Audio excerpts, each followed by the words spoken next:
여러분 안녕하십니까? 경제 현장 오늘 고광철입니다. 오늘의 주요 뉴스 전해드리겠습니다.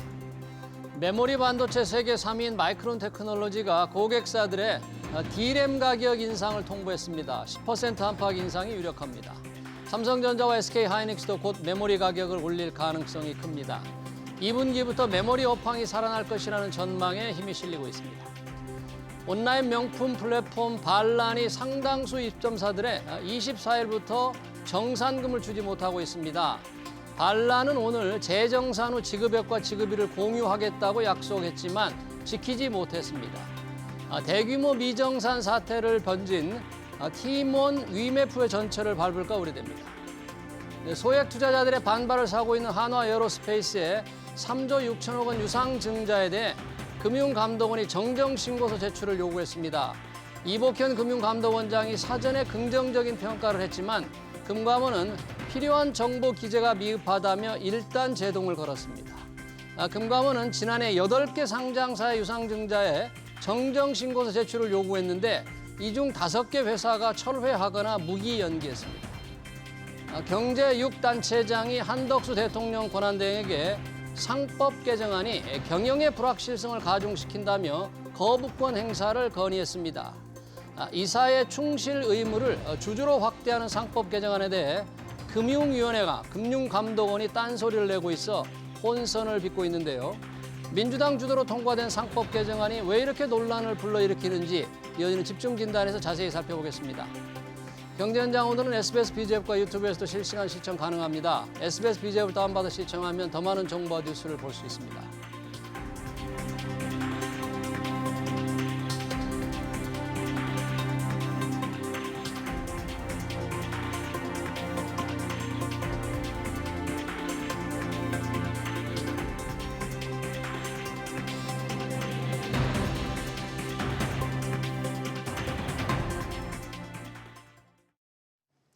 네, 그동안 우리 증시에서 소액주주들의 권익 보호가 상대적으로 약했죠. 민주당이 권익을 강화하기 위해 상법을 고쳤습니다. 이사들은 회사만이 아니라 주주에게도 충실하게 의무를 다해야 한다는 게 골자입니다. 그런데 금융위원회와 금융감독원이 딴소리를 하고 있고 대통령 거부권 가능성도 나오고 있습니다. 상법 개정안, 기업과 투자자들에게 어떤 영향을 미칠지 토론해 보겠습니다. 김용진 서강대 경학부 교수, 권재열 경희대 법학전문대학원 교수 나오셨습니다. 어서 오십시오. 네, 안녕하십니까. 자, 이 상법 개정안 기업에 관한 얘기지만 우리 투자자들에게도 밀접하게 관련된 법안입니다. 민주당 주도로 통과됐는데요. 경제 6단체장들이 지금 한덕수 국무총리 대통령 권한대행의 거부권 행사를 건의했습니다. 어제 만나서. 내용은 이사의 충실 의무를 주주로 확대한다는 게 조금 어려운 말입니다만 이게 도대체 왜 문제가 되는지 우선 권재열 교수님께 좀 물어보고 싶은데요. 이게 도대체 왜 재계가 이렇게 반대를 하는 겁니까? 지금 현행 상법에 따르면 이사는 회사에 대해서만 충실 의무를 부담하게 되어 있습니다. 그런데 국회를 통과한 상법 개정안에는 이사는 회사뿐만 아니라 주주에 대해서 충실 의무를 부담하고 식으로 내용이 이제 개정되어 있는데요. 이 주주의 수도 많을 뿐만 아니라 주주 생각이 다 다르기 때문에 어느 쪽을 바라보고 이사가 의사결정을 해야 될지가 좀 막막한 부분이 있기 때문에 그런 점에서 앞으로 이사 의사결정이 지연되면 회사의 성장에 부정적인 영향을 미칠까 그 점을 우려하는 것으로 생각을 하고 있습니다. 네, 주주, 이사들이 충실 의무 상법에 들어있는 게 회사였는데 주주한테도 충실하게 하라. 그런데 주주가 다양하고 종류가 여러 가지다. 최대주도 있고 지배주도 있고 소액주도 있고 주식을 뭐 단기에 가지고 있는 분, 장기에 가지고 있는 분 워낙 많은데 어떻게 다 충실하게 할 수 있느냐. 그래서 조금 굉장히 부정적이다. 자, 이 부분 주주가 다양하기 때문에 이사가 누구 주주의 입맛에 맞춰서 의사결정을 해야 되느냐. 너무 골치 아프다. 사실 골치 아플 일이 없습니다. 골치 아플 없어요. 그렇죠. 왜냐하면 이 법이 가지고 있는 가장 중요한 정신은 특정 주주, 즉 대주주의 이익만을 위해서 의사결정하지 말아라라는 겁니다. 대주주의 이익만을 하지 마라. 그러니까 거기 보면 공평이라고 하는 표현이 들어가 있단 말이죠. 이번 개정안에 공평 주주로 공평하게 이익을 보호해야 한다라고 돼 있단 말이죠. 네. 그러니까 그거를 과거에는 이제 대주주나 지배주주의 이익만을 위해서 이사들이 봉사를 했다면 그러지 말고 예. 소수주주도 보고 그들의 이익이 해하지 않도록 공정한 의사결정을 해라라고 요구를 하고 있는 거거든요. 그런 취지다 이거죠. 그렇습니다. 그 실제로는 이제 우리 이 나라 같은 경우는 이제 예를 들면 미국이나 영국 같은 경우는 지주회사가 있고 대부분 100% 자회사예요. 예. 지주회사가 100% 자회사를 가지고 있는데 우리는 총수 일가가 조그만 지분을 가지고 있고 주요 회사가 대부분 지분을 갖고 있으면서 피라미드 형태로 돼 있어요. 네. 그러다 보니까 소유권은 그렇게 크지 않은데 지배권은 100%인 경우가 대부분이거든요.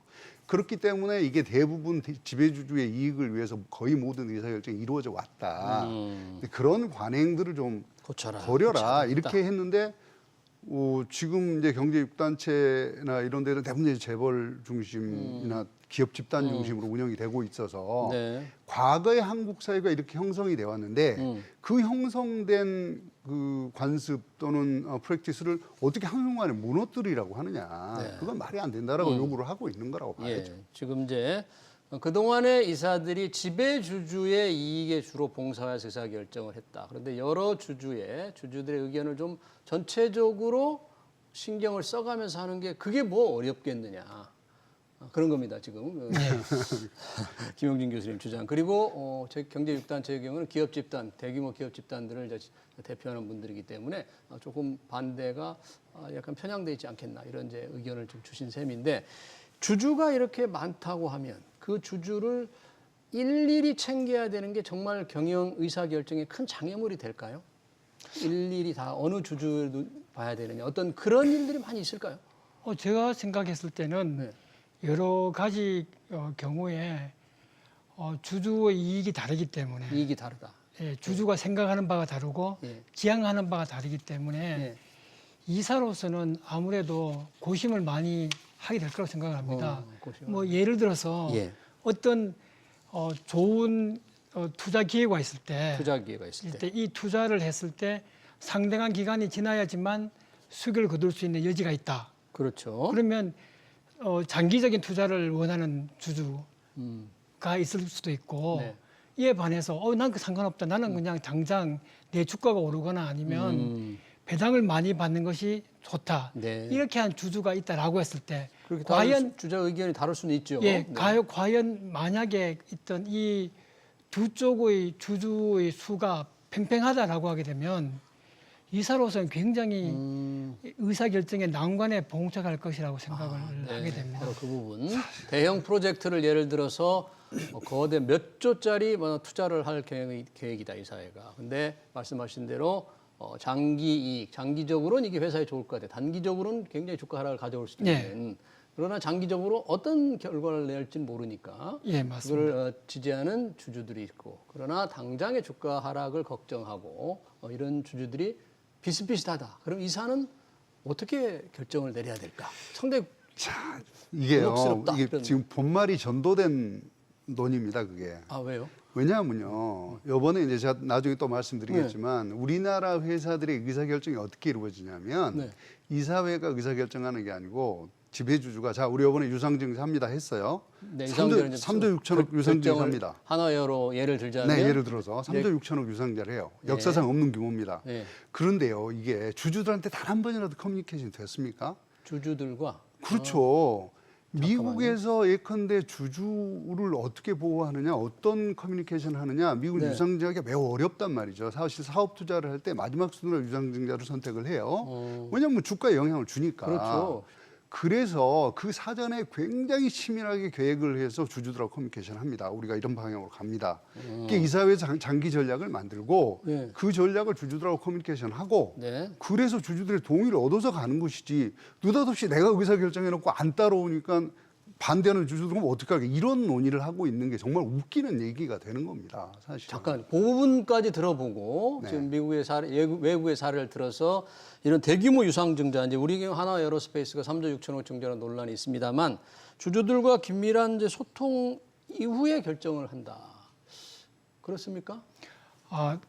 지금 김 교수님께서 말씀을 하신 것처럼 우리나라의 어떤 기업들이 주주들하고 소통, 주주들에게 뭐 우리가 이런 어떤 전략을 가지고 이런 일을 하고 싶으니까 좀 양해를 구한다라든가 이런 노력은 좀 미흡하다라고 생각은 하긴 합니다. 주주와 소통이 우리는 미흡한 건 맞지만 다만 주주하고의 어떤 커뮤니케이션이 미흡하다라고 해서 상법을 바꾸는 것이 맞는 것인지 그건 또 별다른 문제라고 저는 생각을 하고 있거든요. 그러니까 커뮤니케이션이 쉽지 않거나 좀 이렇게 보완할 부분이 있다라고 하면 그쪽으로 이렇게 좀 더 노력을 기울이는 것이 제가 봤을 때는 즉각적인 대처 방안이 아닐까 저는 그렇게 생각을 하고 이 있습니다. 주주 소통 문제에 대해서 제가 한번 우리 김용진 교수님께 여쭤본다면 유상증자 결정을 해서 사전에 결정하기 전에 주주들과 얘기를 많이 하면 이게 정보 누출이나 뭐 해서 주가에 영향을 주기 때문에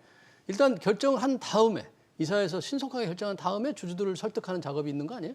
아니요, 그게 아니고 우리 장기 전략이죠. 로드맵이 있어야 됩니다. 우리 회사가 앞으로 장기간 이렇게 아까 이제 말씀하신 대규모 투자가 어려울 거라고 얘기를 했잖아요. 그게 주주들의 의견을 무시를 하는 게 아니고 일단 의사결정 회사가 장기 전략을 만들었습니다. 이사회에서 장기 전략을 세웠어요. 그럼 그다음 뭘 해야 되느냐? 자, 우리 주주 여러분, 우리는 앞으로서는 이렇게 운영이 될 거고 이런 방향으로 나갈 겁니다. 새로운 사업은 이렇게 할 거고요. 이 과정에 돈이 얼마 정도 들어가고 어디에는 얼마를 투자를 할 거고 이 플랜들을 갖고 주주들하고 커뮤니케이션을 해야 된다는 얘기예요. 네, 그렇군요. 그래야 주주들 반발이 없고 이 회사는 우리한테 신뢰를 주도록 운영이 되는구나라고 믿음을 가지게 되겠죠. 알겠습니다. 또 하나, 이 재계에 반대하는 이유 중에 하나가 이 상법 개정이 시행되면 외국계 투기 자본의 공격 가능성이 많다. 헤지펀드 같은 걸 예를 드는 것 같아요. 정말 그럴까요? 이렇게 되면 외국계 투기 자본들이 우리 기업들을 조금 자꾸 더 흔들어서 경영의 불확실성을 가중시킬까요? 아니면 우리도 헤지펀드에, 우리 기관 투자가들도 헤지펀드에 다 돈을 대는데 이게 무슨 국수주의자들의 엉뚱한 소리냐? 뭐 이렇게 주장할 수도 있고 어느 쪽으로 보십니까? 일반적으로 이제 뭐 행동주의 펀드를 비롯한 다양한 펀드의 경우에는 수익을 남겨가지고 그 펀드 투자자들에게 일정한 어떤 배당을 해주는 이런 과정을 밟게 되는데 그렇게 보게 되면 아무래도 펀드는 인내 자본이라고 보기는 좀 어렵지 않을까 싶은 생각을 하고 됩니다. 예, 오래 장기간 투자하는 게 아니다.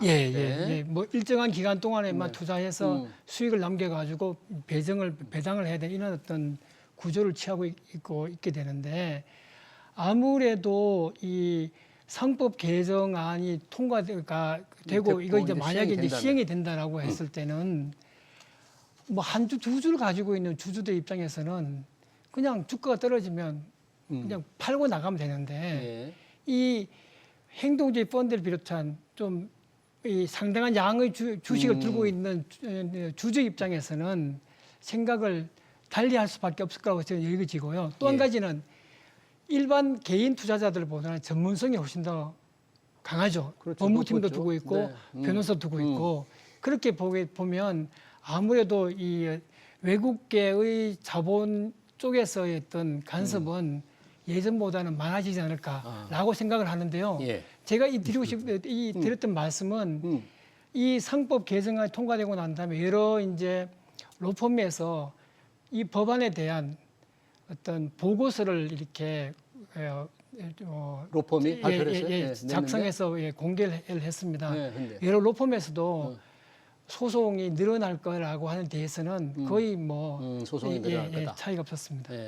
자, 외국계 투기 자본의 어떤 공격 가능성을 재계가 우려하는데 우리가 외국계 투기 자본은 곧 우리 기업들의 어떤 뭐 장기 투자 계획, 경영 계획을 믿지 않고 이렇게 단기적으로만 정말 움직이는 자본들일까요? 그렇게 걱정해야 됩니까? 아닙니다. 사실은 이제 이게 우리가 투기 자본이라고 하는 건 매우 애국주의적 마케팅이다 저는 생각합니다. 이 말 자체가 좀 어색합니까? 말이 안 되는 거죠. 말이 안 되는 그러니까 기본적으로 우리가 펀드라고 하는 것도 헤지 펀드라는 게 있고 여기는 단기에 우리 공 교수님 말씀하신 대로 주식 사서 가격 올려서 팔고 나가는 사람들이고 또 사모 펀드라고 해서 장기간을 보는 회사 펀드들도 있습니다.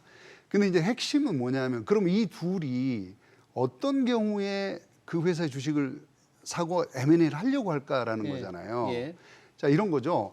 야, 저 회사는 가치가 되게 높은데 PBR이 0.5도 안 돼. 주가순자산 비율이 0.5도 안 돼. 주가가 너무 낮게 돼 있다. 왜 저렇게 낮은 거지? 그럼 내가 들어가서 올리면 주가 올라가는 거야. 기업 가치를 높이면. 그렇죠. 그다음에 예컨대 대주주 지분율이 낮아요. 예. 그러면 당연히 공격 가능성이 쉽잖아요. 공격하기 쉽잖아요. 예. 그러니까 그런 회사들을 노리고 있는 거죠. 예. 그래서 들어가서 자기가 경영 구조도 개편하고 효율화도 하고 특히 이제 그 사모펀드의 경우 이렇게 해서 가치를 높인 다음에 팔고 나오는 거예요. 그게 자본시장의 원리입니다. 그런데 여기다가 대놓고 우리가 외국 자본이 들어오니까 안 돼. 우리 자본이 있어야 돼. 아니 우리나라에 지금 들어와 있는 외국 투자자들이 얼마인데요. 네. 은행 대부분 포스코, 삼성 외국 투자자들 무지하게 많습니다. 네, 거기다 대놓고 이런 얘기를 하는 것 자체가 이상한 거죠. 그래서 중요한 거는 제가 꼭 드리고 싶은 말씀은 기본적으로 주주하고 신뢰관계를 쌓고 주주들이 우리 회사의 앞으로 장기 성장 가능성이 매우 높아. 그리고 주주 환원율도 높아. 그러면 그 회사가 크게 걱정할 문제가 없다는 거예요. 알겠습니다. 외국계 투기 자본에 대한 말씀 들었고요. 지금 상법 개정안에 대해서 조금 상당히 재미있는 얘기가 있어요. 지금 금융위원회, 금융감독기구와 금융위원회와 금융감독원이 있습니다. 정책을 세우는 금융위원회, 집행하는 금융감독원. 약간 성격이 좀 다르지만 한 몸처럼 원래 움직이는 곳인데 이 금융감독원을 맡고 있는 이복현 원장은 본인이 상법 개정안이 반드시 시행돼야 된다. 이 거부권을 행사하면 안 된다. 지금 아마 정부 내에서는 거부권 행사 기류가 조금 있는 것 같기 때문에 이런 말을 하는 것 같은데요. 이복현 금융감독원장의 이 직을 걸고 거부권 행사를 막겠다.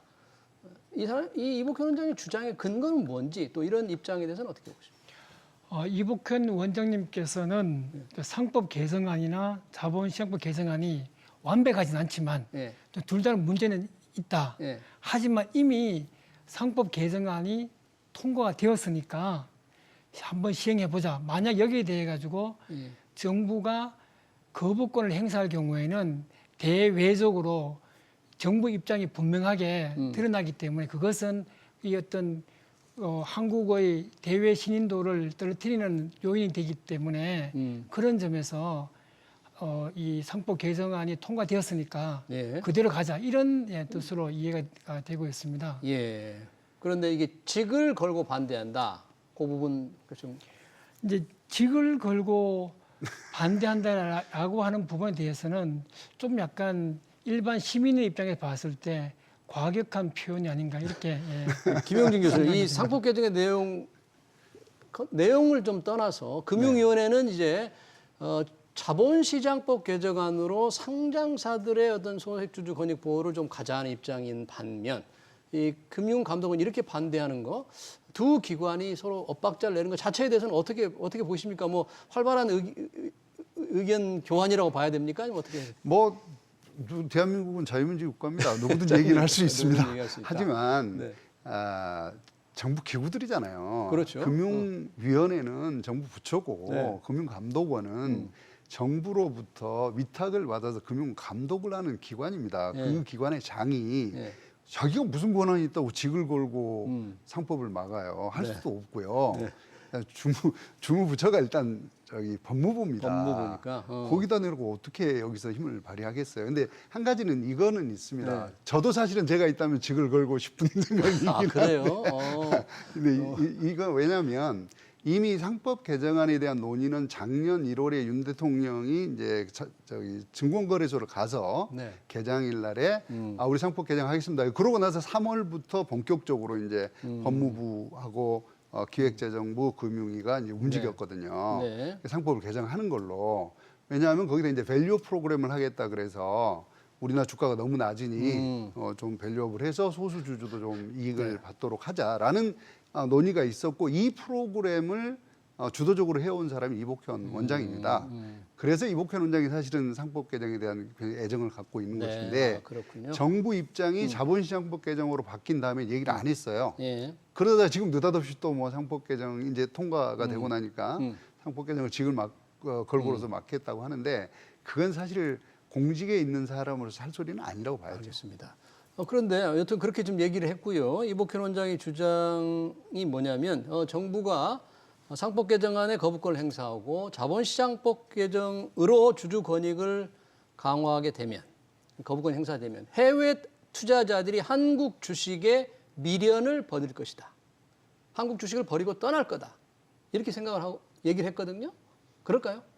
저는 그 점에 대해서도 신뢰를 할 수가 없습니다. 왜냐하면 우리나라 회사였던 주식이 펀더멘털이 좋으면 네.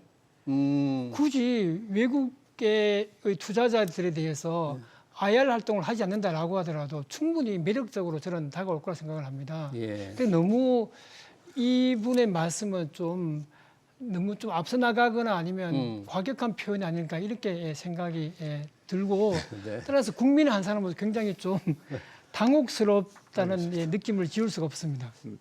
말씀. 네네. 근데 뭐 약간 좀 과도한 표현이긴 합니다만 실제로 자본시장법을 통해서 할 수 있는 게 매우 제한적입니다. 그래요? 예를 들어서 뭐 인수합병을 할 때 네. 공정한 가치를 평가를 받아라. 뭐 이런 정도 수준의 이야기들이 근본적인 지배구조의 변화나 공정성을 확보하는 것보다는 흔히 얘기하는 핀셋이라고 하는 거죠. 예. 그 문제가 되는 불공정 거래 행위들을 찾아내서 그거를 뭐 교정을 물적 분할에 함으로써 대해서 좀 까다롭게 규제를 한다거나. 그렇습니다. 네. 그래서 그런 것들이라서 이게 되게 제한적이거든요. 예. 그러면 실제로 지금 공 교수님 말씀 잘하셨는데 외국 투자자들 입장에서는 대한민국 정부가 저렇게 전반적으로 소수 주주의 이익을 보호하려고 하는 건 아니네. 이런 인식을 충분히 가질 수 있다는 얘기인 거죠. 예. 지금 저희가 상법 개정안 얘기하고 있는데 시청자가 이런 댓글을 하나 다루셨네요. 오너들, 그러니까 오너라는 건 이제 기업의 지배주주를 얘기하는 거죠. 지배주주의 과다 급여. 그리고 2세 경영자를 위해 사업 기회를 탈취. 그러니까 2세 경영자들에게 좋은 사업 기회를 준다. 주주보다는. 이런 행태가 좀 많은데 자 이런 부분들은 조금 문제 아니냐 뭐 이런 지적인 것 같아요. 그런 부분은 어떻게 보십니까? 지금 말씀하신 것처럼 제가 상법 개정안에 대해서 반대를 한다라고 하더라도 예. 이것 반대가 바로 우리 어떤 기업의 행태가 무조건 다 좋다. 이걸로 그건 아니다. 그건 아예 아니라고 생각합니다. 예. 말씀을 뭐 여러 군데서도 한 적이 있긴 하지만 예. 뭐 과다 급여라든가 뭐 다양한 문제가 있다라고 하면 거기에 대해서 사후적으로라도 예. 책임 추궁을 하거나 아니면 법을 개정해서라도 바꿀 필요가 있다라고 생각을 하게 됩니다. 네. 이런 사례도 있지만 여러 가지 또 다른 사례도 있을 것 같은데 우리가 상법 개정안까지 얘기 나오게 되는 것은 결국 소액주주들의 권익 보호에 조금 등한시하고 외면했다는 지적 때문인데 가장 대표적인 소액주주들의 주주를 무시하거나 등한시한 대표적인 사례들을 좀 든다면 그런 어떤 기업들 사례가 좀 있을까요? 뭐 워낙 인구에 많이 회자가 돼서 2015년 삼성물산하고 제일모직의 합병이 있었지 않습니까? 네. 그때 이제 제일모직의 삼성물산의 1.2배라고 하는 거를 국민연금의 자문사인 국제자문기구죠. ISS가 얘기를 합니다. 예. 1대 1.2대 1로 하면 좋겠다. 네. 그런데 국민연금이 국내에서 자문을 또 받았어요. 네. 그래서 1대 0.35라고 하는 비율이 제시됩니다. 네. 그래서 결국 제일모직 한 주당 그러니까 1대 0.35로 0.33으로 그냥 결정이 됩니다. 그렇게 해서 제일모직이 지분을 많이 갖고 있던 총수 일가, 이재용을 중심으로 한 총수 일가가 엄청난 이익을 보게 되는 구조가 있었고 소수주들은 완전히 피해를 보는 상황이죠. 예. 결국 4배 차이로 낮게 그러니까 합병 가격에 대한 좀 공정하지 못한 사례들이 좀 있을 수 있다. 그렇습니다. 또 다른 어떤 사례가 있습니까? 그리고 최근에 있었던 이제 두산 에너빌리티와 두산 로보틱스의 합병, 예.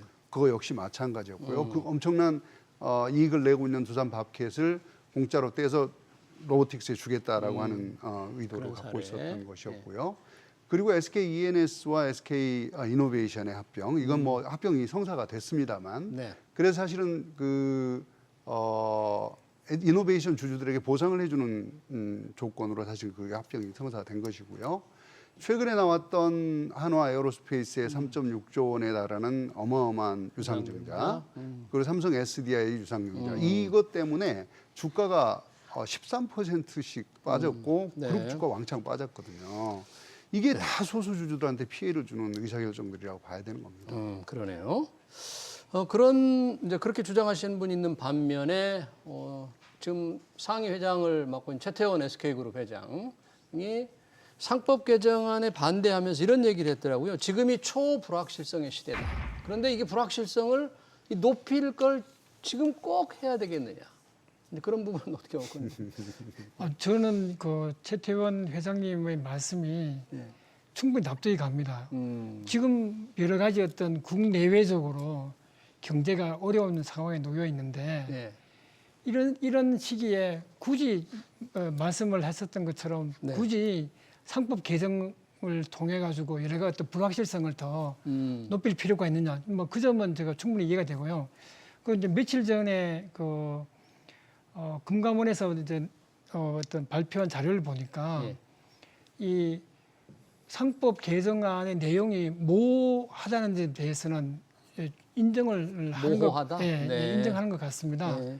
그리고 한 다음에 그렇기 때문에 장기적으로는 이제 이 가이드라인을 제시하거나 아니면 판례를 통해 가지고 정립이 되어야 된다. 뭐 이런 어떤 입장을 내세운 걸 알고 있는데요. 예. 뭐 저는 그 점도 충분히 이해가 되는 부분이 있다라고 보여지지만 이 어떤 모성으로 인한 네. 비용을 왜 기업이 되는 것인지 되느냐. 네. 예, 그 점은 좀 네. 문제가 있지 않는가 이렇게 생각을 하게 됩니다. 네. 판례가 정립될 때까지 기업은 좀 너무 고생을 불확실성에 시달린다. 예, 그런 맞습니다. 얘기네요. 지금 이사의 상법 개정의 핵심이 이사의 충실 의무가 주주로 확대되는 건데 이 정말 이사가 충실한 의무를 다 했느냐 안 했느냐를 따져야 될 안건이 과연 몇 개가 있을까? 1년에 보통 상장사 이사회가 10차례가 안 됩니다. 평균적으로 7번에서 8번 정도 하거든요. 근데 이사 우리 결정할 때 자칫하면 이 상법 개정 상법을 위반할 수도 있겠다. 굉장히 그런 사례들이 한 몇 번 있을까요? 뭐 거의 없다고 봐야죠, 사실은. 왜냐하면 이제 이사가 져야 할 의무를 빼놓고 이사회 의사결정만을 보면 사실 이사회 의사결정을 받아야 하는 가장 중요한 게 이제 393조, 상법 393조 1항인데 중요한 자산을 처분하거나 양도할 때 예. 또는 대규모 자산을 차입할 때 또는 지배인을 선임, 즉 대표자라는 지배인을 선임하거나 해임할 때 지점을 설치하거나 이전할 때 유상증자를 할 때 요거 정도예요. 이게 1년에 몇 번이나 일어나겠습니까? 이런 중요한 일들은 그렇게 많이 일어나지 않습니다. 그래요? 그래서 사실은 뭐 그런 거 갖고 매번 뭐 분규가 일어날 거다, 뭐 소송이 많아질 거다. 소송이 많아지고 이거는 사실은 별로 적절하지 않은 근데 교수님 처음 문제들. 예, 지금 이제 교수님께서 말씀하신 거하고 약간 거리가 있는데요. 우리 그 상법에는 이사회의 권한을 못 바꿔두고 있습니다만은 예. 그 이외에도 중요한 것은 이사회에서 결정을 해야 됩니다. 예. 아까 전에 최태원 회장님께서 이런 말씀을 하셨다고 했잖아요. 예, 초불확실성의 시대에. 왜냐하게 되면 경제가 나빠지게 되면 어쩔 수 없이 기업 구조 조정이 많이 해야 될 거고 뭐 M&A를 하거나 아니면 어떤 뭐 청산을 하거나 이런 일이 많아지게 될 것인데 기업 구조 조정 같은 경우에는 이사의 주도적인 역할을 해야 됩니다. 그다음에 뭐 대표 그 이외 예를 들게 되면 신주 발행, 이제 유상증자 같은 경우, 채권 발행, 그다음에 잘 아시는 것처럼 자사주 취득이라 처분, 신규 투자 이런 것들은 전부 다 이사회의 결의 사항입니다. 그러네요. 자, 마지막으로 지금 이제 대통령 권한대행이 거부권 행사할지 안 할지 모르겠습니다만 고쳐진 대로 국회를 통과한 대로 시행이 된다면 시행이 될 경우에는 그래도 이 재계의 고충, 걱정, 불안을 좀 덜어줘야 될 텐데 혹시 보완할 게 좀 있을까요? 만약에 시행이 된다. 네, 사실은 이제 우리 공 교수님 말씀을 하셨는데 중요한 것은 어떤 의사결정, 예를 들면 경영 의사결정에 대한 면책이라고 하는 부분이 조금 명확해져야 돼요. 예, 경영 의사결정에 대한 면책. 네, 그렇습니다. 그런 부분들에 대해서는 뭔가 지금 말씀하신 경영상의 불확실성을 제거하기 위해서는 반드시 가이드라인을 나오거나 시행령에 그게 들어가거나 이런 형태로 좀 보완이 되어야 할 필요가 있고요. 경영 의사결정에 대한 뭐 배임죄를 좀 그렇죠. 면제해 완화를 준다든지 한다든지 명확하게 그런 방식. 그런 부분 말씀하십니까? 그런 부분들입니다. 그래서 그런 부분들이 조금 정리가 되면 아무래도 우리 경영하는 분들 입장에서는 부담이 좀 덜어질 수 있을 거라고 생각이 됩니다. 혹시 권재열 교수님 혹시 보완할 게 필요하다면 만약에 시행이 된다. 저는 이제 이 법안이 시행되면 이사에 대한 소송이 늘어날 것이기 때문에 소송. 따라서 소송 비용을 회사가 지원해주는 정책 이건 이미 일본에 도입되어 있습니다. 소송 비용 지원. 네. 예. 그러면 좀 회사 측으로서도 또 유능한 인재를 뽑아 쓸 수 있는 그런 기회가 열릴 거라고 생각이 들거든요. 근데 이사 책임이 가중될수록 유능한 자가 이사로 가 책임질 걸 두려워 불안해서 안 들어간다. 그 점을 걱정하고 있습니다. 네, 알겠습니다. 혹시 제가 10초만. 예. 네. 사실은 그 부분 저도 뭐 나쁘진 않은 대안이라고 생각하는데 그게 어차피 회사의 비용을 가중시키는 거라서 저는 그 이외에 예컨대 보험 설계를 제대로 해서 뭔가 체계를 잡아본다든지 배상 책임 보험 같은 걸 네네, 말씀하시는 그런 겁니까? 다른 체계를 한번 더 고민을 해보는 것도 필요하다고 생각합니다. 알겠습니다. 상법 개정안 재개 우려 속에 지금 한덕수 대통령 권한대행이 거부권 행사가 어떻게 될지도 토론해봤습니다. 지금까지 김용진 서강대 경영학부 교수, 권재열 경희대 법학전문대원 교수였습니다. 또 고맙습니다. 네, 수고하셨습니다.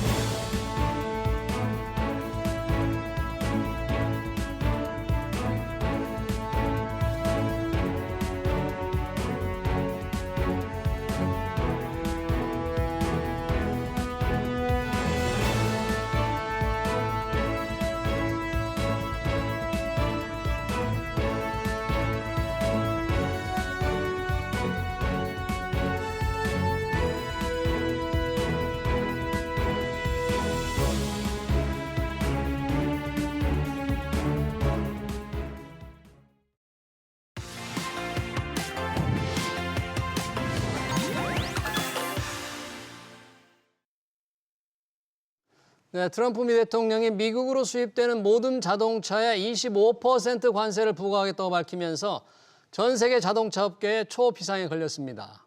트럼프 대통령의 31조 원 규모의 통큰 투자를 안긴 현대차도 피해갈 수 없는데요.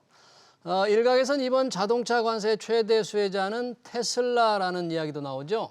자동차 관세의 여파 그리고 그 다음 타자는 어떤 업종이 될지 주원 현대경제연구원 경제연구실장 모시게 들어보겠습니다. 실장님 어서 오세요. 네, 안녕하십니까. 자, 우리 상호관세 4월 2일 발표된다고 잔뜩 긴장하고 있었는데 자동차 관세가 먼저 발표됐습니다. 자동차의 25% 어떤 내용입니까? 이게 어떻게 부과하겠다는 건지 뭐 자동차 부품에도 다 해당이 되는 겁니까? 네, 그러니까 사실 이제 미국 기업 중에서 해외 생산 기준을 두고 미국으로 수출하는 그런 기업들도 있는데 그런 거 다 필요 없고 물론 미국으로 들어오는 모든 자동차야 그리고 자동차 부품 중에 좀 핵심 부품 예를 들면 뭐 파워트레인, 변속기, 엔진 뭐 이런 것들에 대해서는 4월 3일부터 무조건 25%씩 수입 관세를 부과하겠다라는 게 이번 내용의 핵심입니다. 네, 그리고 뭐 언제까지 부과한다 이런 것도 아직 예고를 없습니다. 다만 이제 자동차 부품에 대해서는 멕시코, 캐나다 쪽에서 들어오는 거는 기존에 협정이 있기 때문에 한 달 정도 좀 유예를 두는데 그 안에 미국 상무부 장관이 뭔가 조사를 해서 관세를 반드시 부과한다. 부품에 대해서는 한 달 정도 시간을 두고 미국, 캐나다하고 멕시코 쪽에서 캐나다, 들어오는 멕시코. 것만. 그렇습니다. 네, 그러면 뭐 지금 모든 자동차라고 했으니까 미국이 캐나다, 멕시코에서 만든 자동차도 관세가 부과되겠지만 걱정이 우리나라입니다. 우리나라 현대차, 기아차, 한국 GM 정말 수출을 많이 하는데 이게 좀 우리나라 지금 수출 상황 얼마나 지금 타격을 받을까요? 네, 그러니까 우리나라 그 전체 자동차 수출 중에 절반 정도가 미국으로 넘어가고 있습니다. 절반이 미국. 그리고 자동차가 대미 흑자, 그러니까 우리나라하고 미국하고 교역을 할 때 이제 우리나라가 미국에 대해서 흑자를 내는데 흑자 규모의 60%가 자동차에서 나오고 있습니다. 흑자 규모에. 그렇다면 지금 만약에 자동차 쪽에 관세가 올라가면 우리 쪽의 자동차 수출이 당연히 많이 좀 줄겠죠. 그리고 우리 전체 수출뿐만 아니고 무역 흑자도 그만큼 줄을 가능성이 있습니다. 그래서 단순히 자동차 산업이라는 수출 산업을 넘어서 한국 경제한테는 상당히 마이너스 요인이 될 수 있습니다. 혹시 뭐 이 정도 25% 관세가 좀 지속이 된다면 뭐 1년이나 몇 년 단위로 어느 정도 줄 것이다 이런 어떤 분석 같은 거 좀 있습니까? 국내 이제 모 연구기관에서 한 몇 달 전에 내놓은 분석은 있습니다. 그러니까 25% 말씀하신 대로 그렇게 관세가 올라갔을 때는 우리나라 자동차 수출액, 미국으로 가는 거겠죠. 자동차 수출 20% 정도 감소 효과가 있다. 20%나 줄어든다. 상당히 뭐 큰 금액이고요. 그러네요. 이게 이제 뭐 일부 내용을 보면은 다른 데서 분석한 걸 보면은 이제 25% 관세가 부과가 되면 현대 기아를 통틀어서 이게 물론 맥시멈입니다. 사실 이제 관세가 올라간다고 우리나라 그 미국에서 파는 현지 가격이 25%가 올라가는 건 아닐 거예요. 아, 그래요? 왜냐하면 기업들이 예. 비용을 좀 허리띠를 졸라매고 그거 좀 줄이겠죠, 그죠? 가격을 조금 낮춘다. 그래서 뭐 아무튼 25% 맥시멈으로 봤을 때 매년 10조 원을 지불해야 됩니다. 10조 원. 예. 이게 현대기아가 작년에 벌어들인 총 영업이익이 그걸 100으로 봤을 때 10조 원은 40%에 해당되는 겁니다. 40%의 그러니까 상당히 뭐 현대기아로서는 타격이 클 수밖에 충격이네요. 없죠. 예. 그래서 그렇습니까? 오늘도 그렇고 이 자동차 관세가 발표된 어제도 그렇고 현대차 주가가 급락을 했어요. 당연히 이제 사실 이제 그 정의선 회장님이 그 백악관에 가서 그러니까요. 그러니까 우리 다른 나라 기업은 모르겠는데 우리 기업인이 백악관에 가서 그 기자회견을 같이 트럼프하고 했던 건 제가 처음 본 것 같거든요. 그렇죠. 그래서 예. 저는 그 이제 보도가 나올 때만 며칠 전인데 예. 뭐 자동차 관세는 올리겠지만 우리 현대기아는 뭐 좀 낮거나 면제해주거나 면제. 생각했는데 웬걸요? 그러니까요. 예, 그래서 지금 정의선 회장님이 31조 원 우리나라 돈으로 미국 투자 계획을 밝혔거든요. 그렇죠. 향후 4년간에 걸쳐서 여러 분야에 31조 얘기했는데 아무튼 이번은 관세는 그 투자 계획하고 다른 트랙일 것 같은 생각이 좀 들고요. 그러니까 사실 그 투자 계획으로 뭐 현대 기아차가 얻는 이익은 없지 않을까라는 건데 원칙적으로는 예. 다만 한 가지 이제 지금 품목 관세에 대해서 예를 들어 철강, 알루미늄도 그랬지만 사실 뭐 일본 총리가 가서 트럼프 취임하자마자 뭐 얘기가 잘 되는 것처럼 보여서 일본에서 미국으로 하는 철강 쪽에 관세가 부과 안 되는 거 아니냐 아, 그런 기대를 했었는데 했었는데 망했잖아요. 예. 그러니까 품목에 대해서는 예외가 없습니다. 예외가 예. 없는 거예요. 그거는 트럼프 여부는 이게 절대적인 원칙인 것 같습니다. 아, 품목에 대해서 어느 예. 나라 예외로 없다. 다만 이제 이거는 뭐 개인적인 생각인데 어디까지나 그걸 예. 먼저 전제로 하는데 관세를 유예를 받을 수는 있죠. 유예를 관세 유예는 예외는 아니거든요. 예. 아, 근데 효과는 똑같습니다. 예. 관세 면제와 관세. 예를 들어 뭐 올해는 뭐 미국 수출량이 어느 정도. 예.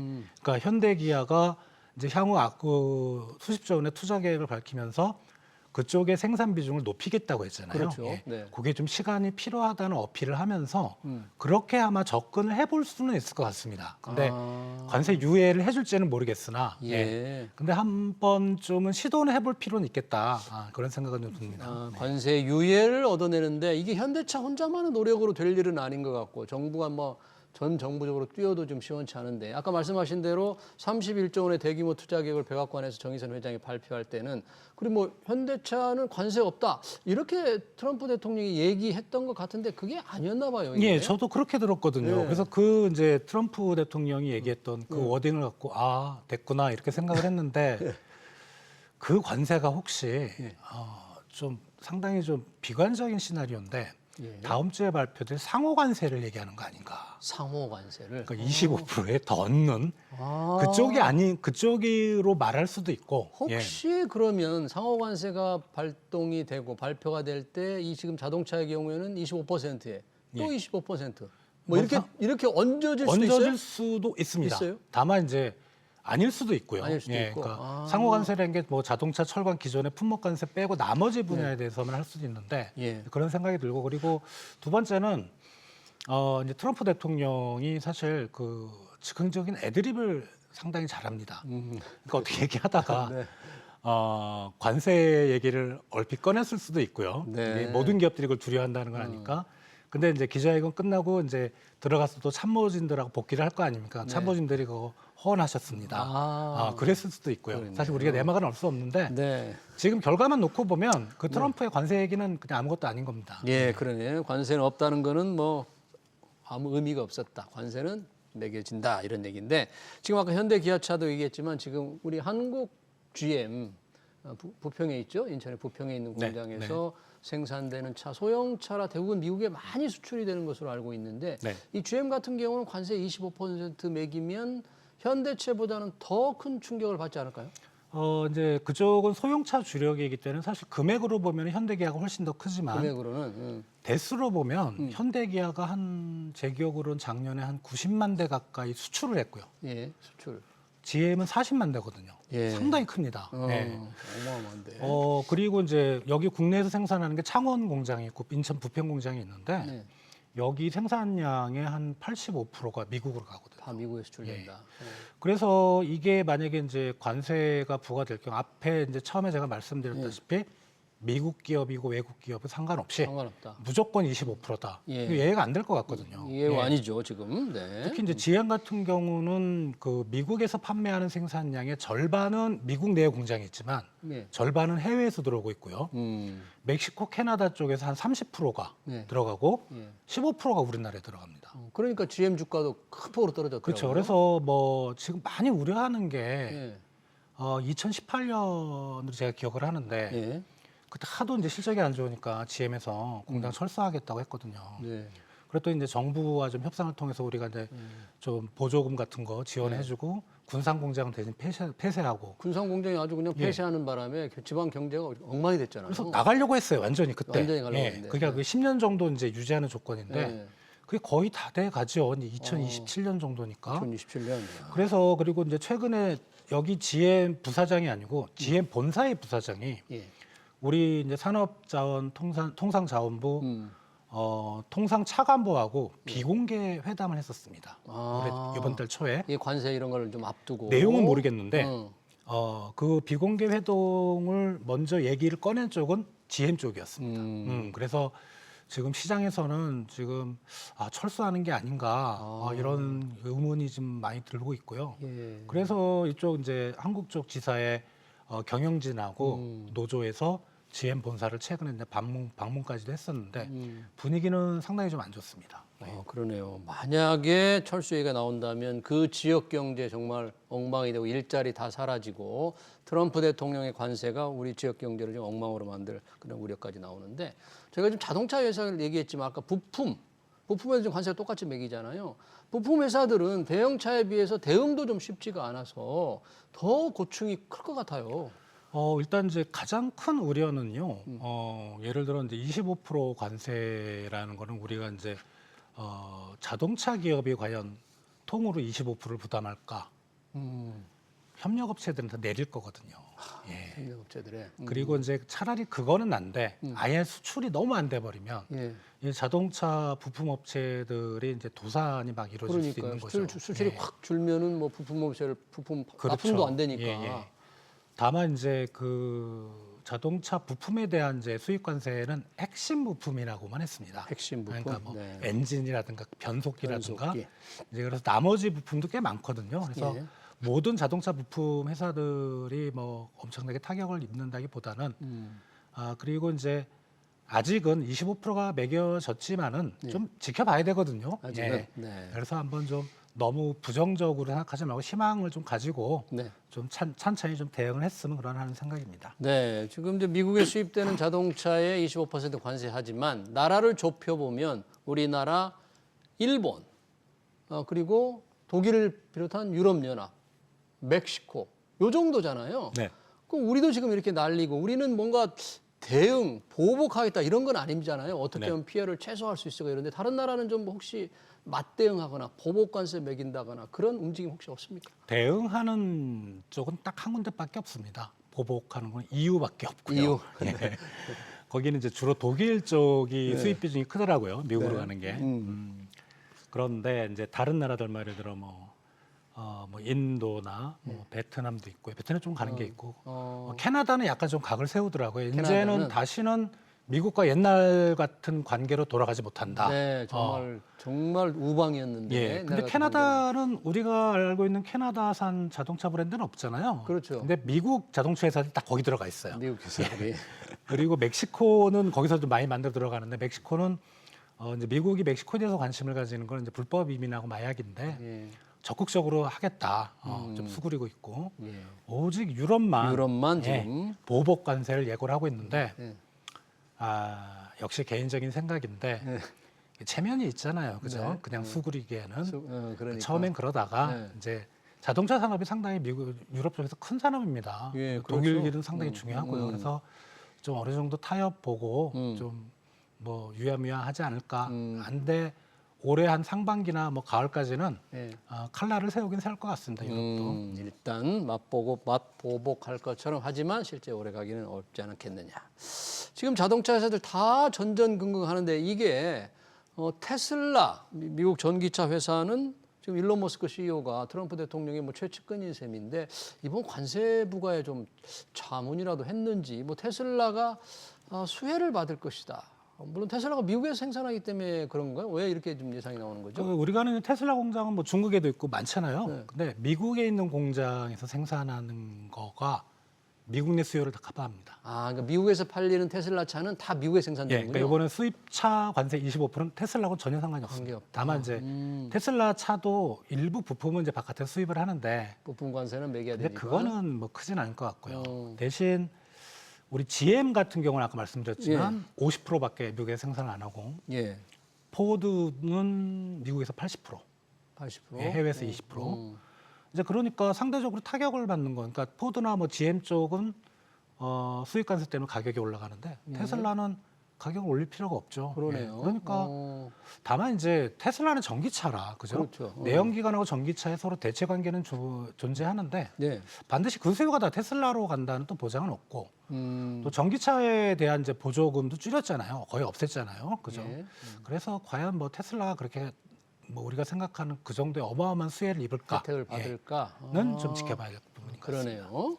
자, 테슬라가 뭐 수혜주라고 합니다만 주식시장에서 지금 민감하게 보는 것 같아요. 이번 자동차 관세가 테슬라 주가에 어떤 영향을 미칠 것인가. 시장도 조금 오락가락 하더라고요. 이게 관세 혜택을 받을 거라는 것이 좀 올라갔다가 예. 꼼꼼히 살펴보니까 아닌가 보다 해서 떨어졌다가 지금 시장 투자자도 조금 혼선인 것 같아요. 예, 그 테슬라에 대해서 그렇게 네, 다른 테슬라에 내연기관차는 그냥 다 다 빠졌고요. GM 같은 경우는 큰 테슬라에 대해서는 우리가 얘기했던 것처럼 네. 이제 수입을 안 해? 올라가네? 근데 그렇다고 그 테슬라를 다 살까? 미국 국민들이? 이제 그런 생각도 좀 하는 것 같고요. 예. 네. 시장이 조금 고민을 하는 그런 모양새입니다. 그러네요. 지금 여기 다양한 관세가 지금 나오고 있는데 자동차에 이어서 또 이 품목별 관세가 구체화되면 그 다음 타자는 뭐 반도체 아니겠나 이런 전망이 나옵니다. 지금 그렇게 예상이 되나요? 이제 철강 알루미늄은 아시다시피 3월 12일 날 했고. 그다음에 자동차는 이제 이번에 4월 3일이고 반도체에 대해서는 트럼프가 뭐 비공식적으로 뭐 여러 얘기를 했기 때문에 사실 뭐 대상 품목이긴 한데 네. 우리가 좀 생각해 봐야 될 부분이 있는 게 예. 반도체 일단 우리나라 입장에서는 미국으로 가는 반도체 메모리 반도체만 놓고 봤을 때는 예. 우리나라 전체 메모리 반도체 수출의 1%도 안 돼요. 미국으로는. 예. 네. 그리고 이제 HBM, AI 반도체 HBM, 같은 건 뭐 미국으로 가는데 예. 만약에 미국이 거기에 대해서 관세를 매기면 예. 예를 들어 우리 SK 하이닉스가 이제 주로 납품하잖아요. 다른 데서 납품받을 데가 없어요. 납품할 데가 없다. 그래서 관세를 매긴다고 하면 우리 기업들이 나쁠까라는 이제 생각이 좀 있고요. 예. 그런데 이제 트럼프가 계속 반도체를 조금씩 언급을 하거든요. 예. 그러니까 미국의 메모리 반도체 주력은 이제 그 기업 마이크론인데 마이크론. 마켓셔가 되게 낮아요. 마이크론 테크놀로지. 걔네들이 납품할 수 있는 그런 퀄리티는 단계가 있고 우리 삼성이나 SK 하이닉스가 납품할 수 있는 게 있는데 그 마이크론이 좋아진다고 얘기하기도 어렵거든요. 예. 그러니까 오히려 공급망이 끊어질 수 있어서 그 반도체에 대해서 그렇게 25%를 할까? 오히려 뭐 최근처럼 그 하이 퀄리티 반도체가 중국으로 들어가는 걸 막는 그런 정책을 할 수도 있겠다는 생각인데 네. 근데 계속 언급하고 있어서 하나 우려되는 시나리오가 있습니다. 뭐예요? 예를 들어 이제 우리가 반도체는 미국으로 가는 게 직접 가는 게 없지만 중국을 거쳐서 미국으로 가는 게 있거든요. 중국을 어떤 통해서? 제품 안에 네. 반도체가 들어가 있다. 음, 그러면 미국이 어떤 제품에 어느 반도체가 들어가는지는 아니까 거기에다 때릴 수가 있어요. 그래요? 예, 그런 그래서 걱정? 그건 뭐 제 개인적인 생각이지만 그렇게 되면은 우리 반도체들이 상당히 좀 어려워질 수 있습니다. 알겠습니다. 자동차 관세 25% 과연 우리 자동차에서 어떤 영향을 미치는지 잘 들었습니다. 지금까지 주원 현대경제연구원 경제연구실장이었습니다. 시장 고맙습니다.